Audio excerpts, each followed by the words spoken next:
11월의 첫 거래일자 한 주를 정리하는 금요일입니다. 주간 마감의 박현상 부장과 계속해서 함께합니다. 자, 부장님 수급 동향부터 체크를 해봐야 될 것 같은데요. 외국인이 계속해서 줄곧 삼성전자를 팔았다라는 건 우리가 다 알고 있는 사실이었지만 한때 잠깐 반짝 외국인의 수급이 들어오기도 했습니다. 잠시 후에 상위 종목 보도록 하고요. 역시나 이번 주도 외국인의 매도는 지속됐죠. 그러니까 좀 네. 이제는 살 때 된 것 같은데 왜 이렇게 안 사는지 모르겠어요. 징하게 안 삽니다. 진짜로. 네. 근데 외국인 또 살 때는요, 또 무섭게 사니까는 일단 화면 보면 바로 말씀을 드릴게요. 지금 외국인이 월요일부터 목요일까지 4거래일 동안에 코스피에서 팔았습니다. 1조 4,523억을 매도를 했고요. 기관 투자가는 오랜만에 샀는데요. 8,575억을 샀습니다. 그런데 제가 가로로 써놨죠. 금투에서 6,800억을 샀어요. 그러니까 조금 안타까운 부분이 제가 이제 그 금투를 가끔 써놓을 때 뭐냐면은 외국인 선물과 영향이 많이 있거든요.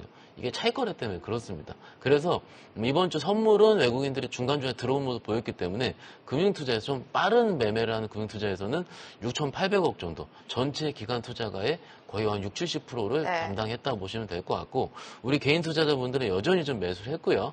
코스닥 보시면은 코스닥이 오늘은 좀 안 좋은데 어제까지 코스닥이 꽤 좋은 모습 보였거든요. 그래서 어제까지 확인했을 때 외국인은 2,500억 정도 매수를 했고요. 기관 투자가는 소폭 매도, 우리 개인 투자자분들이 오랜만에 코스닥을 좀 매도를 했습니다. 아마 차익 실현 일부 한 것 같은데요.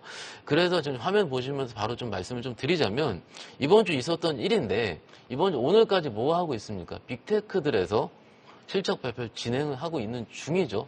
그런데 어제 메타라든지 좀 빠지긴 했지만은 오늘 시간으로 보시면은 인텔이 플러스 7% 정도 나오고요. 아마존도 지금 플러스 5% 정도 나오고요. 막상 시장에서 반응이 조금 좋지 않을 뿐이지 성적은 굉장히 좋은 편입니다. 그러니까 우리 시장만 왔을 때 외국인이 팔아버리니까 얘네들도 안 좋은 거 아니냐라고 생각할 수 있지만 실질적으로는 가이던스라든지 내용은 좋은 편이긴 합니다. 그리고 또 좋은 게 뭐냐면은 우리가 이번 주에 오늘 밤에 고용지표를 발표하긴 할 텐데 전조로 ADP 민간 고용이랑 그리고 목요일날 실업시장 청구 건수를 발표를 했지 않습니까? 사실은 그게 화요일날 ADP 민간 고용이 나온 건데 월요일 같은 경우 제 기억에 졸치 있지 않습니까? 졸치는 좀 잘 안 나왔는데 민간 고용이라는 실업시장 청구 건수는 시장에서 꽤 잘 나왔어요. 그러니까는 뭔가 우리가 침체 이런 거보다는 매우 견조한 수준으로 가고 있다라는 거죠. 그래서 견고한 미 시장을 확인하고 있는 중이고요. 그런데 우리가 어제 보시면은 삼성전자에서 콘콜을 했지 않습니까? 그런데 막상 삼성전자가 플러스 3% 오르다가 보합권에 끝났기 때문에 콘콜 내용이 안 좋은 거 아니냐라고 생각할 수가 있긴 하지만 막상 HBM의 적당한 근거를 얘기하기도 했고요. 아까 우리 수출 동향도 얘기했다시피 그 전까지 외국인들이 매도만 하고 있을 때 삼성전자를 바라보는 4분기 실적 눈높이가 굉장히 떨어져 있다가 제가 보기엔 조금씩 바뀌고 있는 중이라 생각을 하거든요.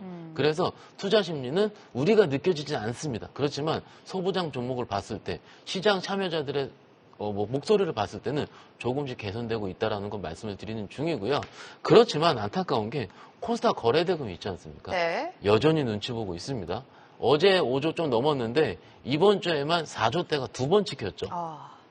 거래대금, 그러니까 5조 깨는 것도 제가 저번 주에 통탄을 하고 갔는데 4조대까지 들어왔었어요. 그런데 조금 좋은 말씀 드리자면 거래대금이 빠질 때 신용이 박살나면서, 그러니까 신용이 늘어나면 빠지면 안 되거든요. 네. 근데 신용은 안 늘어나요. 신용 증가가 좀 미비했다. 그럼 이게 뭔 얘기냐면 털릴 분들은 다 털렸다는 얘기입니다. 좀 안타까운 거죠. 그런데 더 이상 빠질 룸이 오늘은 좀 제가 오늘도 지금 몇몇 시장 참여자들이랑 통화를 하고 왔거든요. 네. 다 의외래요. 코스닥 빠지는 게. 그러니까는 제가 오후에 지금 거래소 플러스 났고요. 오후에 지금 코스닥까지 플러스 난다면 나름 주말이 편할 것 같거든요. 그래서 일단 오후 시장을 살펴보긴 하는데 일단 코스닥의 거래대금과 신용을 봤을 때는 그렇게 우려할 만한 수준이 아닙니다. 오늘 코스피 지수가 그래도 상승으로 돌린 점도 좀 긍정적으로 작용하고 있는 것 같습니다. 시장이 조금씩 회복 국면에 접어들고 있다 이렇게 평가하시는 것 같은데요. 자, 지금 상황 속에서 외국인과 기관, 개인 투자자들은 각각 어떤 종목을 매수했는지 살펴볼 텐데 앞서 언급드린 것처럼 외국인이 한 이틀이었나요? 이틀 그렇죠. 정도 삼성전자를 사기는 했습니다만 팔았던 규모에 비해서는 100억 원대도 사지 않았어요. 90억대 두 번 샀기 때문에 네. 참고로 그 전주에는 3,800억 팔았습니다. 하루에. 그러니까 네. 티도 안 나는 상황인데 네. 그 100억씩 두 번 산 날 합쳐서 종목이 7% 올랐습니다. 그 무거웠던 삼성전자가. 그러니까요. 그러니까 조금만 들어오게 되면은 꽤 유의미한 상승이 나올 것 같으니까 뭐 주주분들 너무 힘들고 계신데 힘내시고요. 지금 외국인들 수급 보시면은 이번 주에 1조 판 상황에서 그나마 산 종목이 두산 에너빌리티가 600억 정도, 삼성 SDI가 490억 정도, 현대모비스 430억, LG 엔솔을 좀 사고 430억, 항공우주 340억. 두산 에너빌리티를 좀 뺀 나머지 4종목은요, 실적 호전주긴 하거든요. 그래서 시총 상위의 실적 호전주를 매도함에도 불구하고 조금은 담는 게 외국인이다라고 보는 게 어떨까 싶고요.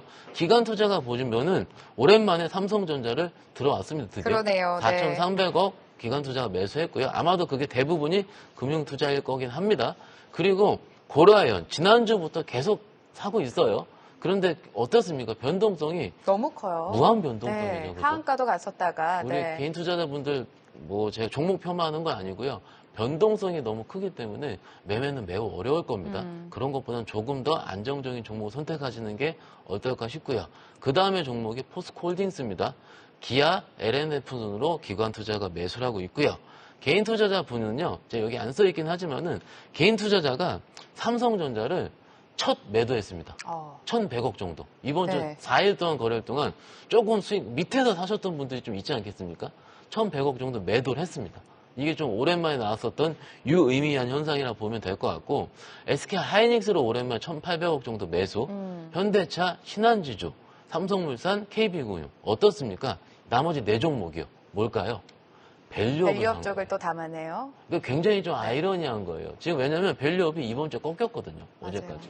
그러니까 조정을 받을 때 우리 개인 투자자들의 지나친 특성은 뭐냐면은 직전 주도주를 빠질 때 잡는 겁니다. 한창 외국인이 밸류업 담았을 때는 개인 투자자가 담지 하기만 하고. 않았는데. 하기만 하고. 네. 조금 그러니까 뭐죠? 가장 강렬했던 거가 빠지면 담는 습관. 이렇게 보시면 어떨까 싶어요. 자, 개인 투자자가 삼성전자가 아니라 이번 주에는 SK 하이닉스를 담았고요. KB금융과 현대차를 필두로 밸류업 지수 관련된 종목들도 좀 담은 것 같습니다. 코스닥도 살펴볼 텐데 외국인의 움직임을 보면 코스닥 시장 안에서는 그래도 2차 전지를 의미 있게 담고 있는 것 같아요. 그러니까 2차 전지와 네. 바이오를 담고 있는데 종목 한번 보시죠. 에코프로 BM, 그리고 리가켄 바이오, 에코프로, 유바이로직스. 유바이로직스는 오랜만에 좀 외국인 매수량이 들어온 종목 같은데 이번 주 실적 발표를 했는데 굉장히 잘 나왔습니다. 그래서 외국인 수급이 좀 들어오는 것 같고요. 파마 리서치까지 외국인 들어온 중이고, 기관 투자 같은 경우는 테크윙, 에코프로 BM, 주성 엔지니어링, 코스메카 코리아, 삼천대제약. 보면은 테크윙과 주성 엔지니어링 경우는 소부장입니다. 지난주까지 봤을 때 소부장 잘 안 들어왔거든요. 그래서 일부 들어오고 있다 보시면 될 것 같고, 제가 지난주에 좀 약간 이 타이밍에서 흥분한 거 기억하시죠, 앵커님? 네. 또 그렇습니다. 클로버 성우, 또 신규 세대 상장. 기주를 또 담았습니다. 개인 투자자가. 변동성 엄청 크고요. 또 이번 주에 있었던 일 잠깐 기억을 해보시면 우리 그 백종원 선생님 본코리아 또 청약이 거의 11조가 들어갔다고 네, 하더라고요. 막상 종목이 뭐 좋은 종목이고 프랜차이즈가 2,500개 있는 거 아는데 너무 쏠립니다. 너무 쏠리는 건 좀 지양하시면 어떨까 싶고요. 알테오젠, 태성, 넥슨게임즈 순으로 개인 투자가 들어오면 어떨까 말씀드리고 있습니다. 지난주에 이어서 새내기주를 개인 투자자가 담고 있는데 요즘 같은 장세 속에서는 새내기주 흐름이 그다지 좋지가 않습니다. 네. 그렇기 때문에 조금은 주의하면서 선별적으로 접근해 보자라고 언급해 주셨고요. 다음 주에 예정되어 있는 일정들 뭐 너무나 많습니다. 가장 중요한 거는 우리가 지금 수십 번 언급하고 있는 미국 대선이 될 테죠. 좀 네. 빨리 좀 끝났으면 좋겠어요. 그러니까요. 답답합니다. 네. 어떤 후보가 되던 간에 시장에서는 불확실성이 해소가 그렇죠. 돼야 정확하십니다. 되잖아요. 화면 네. 보시면은 지금 시간 얼마게 빨리 말씀드릴게요. 지금 오늘 밤이죠. 고용지표 발표하게 됩니다. 네. 사실은 근데 우리가 졸츠라든지 그 ADP라든지 실업수당 봤을 때는 괜찮아 보입니다. 그래서 무난하게 넘어갈 것 같긴 한데 이번 고용보고서에서 아마 이제 한 11만 건 예상은 되는데 뭐 일부 증권사 하우스에서 일부 하회를 예상한다고 하더라고요. 그 이유는 이번 허리케인 주간이 있거든요. 그래서 그것 때문에 빠지게 되더라도 시장에서는 알고 있는 내용이다라고 미리 좀 말씀을 드리는 중이고요. 4일에는 일본 증시 휴장이 있을 수 있고, 그리고 우리가 코리아 밸류업 지수 선물 ETF라든지 상품이 좀 출시하게 됩니다. 그래서 그 종목들이 어떻게 움직이는가도 확인하실 필요가 있고요. 그리고 4일 경우는 버크셔 해서웨이라든지 팔란티어가 실적 발표하게 됩니다. 팔란티어 같은 경우 아시다시피 AI 소프트웨어 관련주라는 거 알고 계실 거고, 그 다음 페이지 보면서 말씀드리자면 5일날 같은 경우는 한국의 10월 소비자 물가 동향을 발표하게 되고요. 10월 차이신 중국의 종합 서비스업 PMI까지 발표하게 되는데, 여기가 빨리 말씀드리는데 5일날은 미국 시간 기준으로 대선을 하게 됩니다. 그러니까 우리는 그 다음날부터 개표 결과를 확인하게 될 텐데, 확인하게 되면서 장중 변동성이 굉장히 크게 됐던 걸로 몇 년 전에 계속 기억을 하고 있기 때문에 여러분들도 그때는 대비해서 좀 현금을 일정 부분 쥐고 있는 게 맞을 것 같고요. 그리고 미국의 10월 서비스업 PMI 확정치까지 발표하게 됩니다. 그 다음 페이지 좀 보시게 되면은요, 7일로 넘어가게 되는데 6일 날은 10월 ISM 비제조업 지수 발표하게 되고요. 7일은 FOMC를 하게 됩니다. 근데 8일, 우리 시간 8일이죠. 새벽 3시 정도 될 텐데, 대선 이후에 첫 FOMC가 될 텐데, 그때 발언이 되게 될 건데요. 제가 자료를 좀 살펴보게 되니까는 대선 결과에 따라서 파월 의장 발언이 달라지게 될 가능성이 크게 됩니다. 그렇죠. 네. 그러니까 그때 어떻게 보면 점도표가 아니죠. 예측치가 지금은 잘 모르는 거예요. 그래서 대선 결과를 조금 더 살펴보자는 부분으로 말씀드리고 있습니다. 자, 여러 가지 일정들이 예정되어 있는 다음 주입니다. 다음 주 전략을 어떻게 세워가면 좋을까 여쭤봐야 될 텐데요. 지금 질문들이 올라오고 있습니다. 우리 시장은 바닥인가 봐요. 이런 댓글도 올라오고 있고요. 미국의 경기 침체가 와도 우리 시장 많이 안 빠지려나요? 질문 들어와 있고요. 삼성전자가 제일 저평가되어인 건지, 국내 증시는 외국인들의 놀이터가 아닌가, 이런 답답한 투자자분들의 마음이 올라오고 있는데, 전략과 함께 연관 지어서 세워주시면 될 것 같네요. 녹이면 될 것 같은데. 네. 삼성전자 부분이요. 아까 말씀드렸는데 삼성전자는 원래 딥밸류 구간에 빠지게 되면은 좀 시간이 한 몇 달 정도 걸리게 됩니다. 그 몇 달 정도의 구간을 소화하는 과정이라 보시면 어떨까 싶고요. CG에 나온 것처럼 대선을 앞두고 투자 심리가 제가 보기엔 조금씩 진전되는 것 같거든요. 왜냐하면 미리 선반영을 했기 때문에 그렇다 보시면 되고, 그에 대한 근거가 이겁니다. 제가 댓글도 보잖아요. 우리 보는데 아직도 국장을 하고 있냐라든지 여러 가지 비관론이 너무 팽배합니다. 좋게 맞아요. 얘기해도 안 좋게 얘기하시고, 안 좋게 얘기하면 당연하다 얘기하시고요. 그런데 국내 시장이요, 이런 비관론이 팽배할 때 항상 터닝을 했던 것으로 저는 경험적으로 알고 있습니다.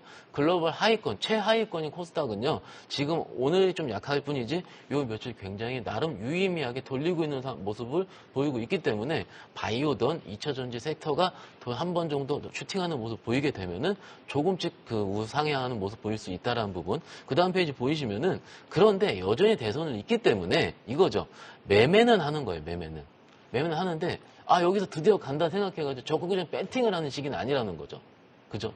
왜냐면 시장에 참여를 하고 있어야 되는데, 어디에 참여해 있어야 되냐면, 반도체, 2차 전지, 바이오, 조선 같은 시장 중심에 있는 섹터 내에서만 매매를 해야 됩니다. 절대, 여기 되지 않을까? 되지 않습니다. 절대로 시장 중심에서 매매하셔야 되는 거고, 일종의 팁인데, 오전 매매 있지 않습니까? 시초가에서 뜬 종목이 있는데, 그걸 매매하시는 것보다는 한 10분에서 15분 정도, 시장이 환기한 다음에 그 다음에도 들어오고 있는 섹터가 좀 요즘 보이거든요. 거기서 매매하시면 종가까지 괜찮더라고요. 그러니까는 시장 참여자들이 해볼 만한 것을 확인하면은 그래도 매매 플랜이 되는 것 같아요. 그리고 어제부터 일어나는 현상이긴 한데, 기관들이요, 드디어 밸류업 팔고 성장주로 매수하기 시작했습니다. 대표적으로 우주항공이라든지 방산이라든지 이런 쪽 섹터도 꽤 많이 빠져있는, 그 우주항공 빠져있는 섹터이기 때문에 그 안에서 우리가 좀 매매 플레이를 타진하신다면은 좀 힘내시고 어떨까 싶습니다. 다음 주에 대한 전략 자세하게 짚어주셨습니다. 주간 마감의 박현상 부장과 오늘도 함께했습니다. 도움 말씀 감사합니다. 감사합니다. 계속해서 다양한 경제 이슈를 알고 싶다면 구독과 좋아요, 알림 설정 부탁드립니다. AI 캐스터 권미정이었습니다.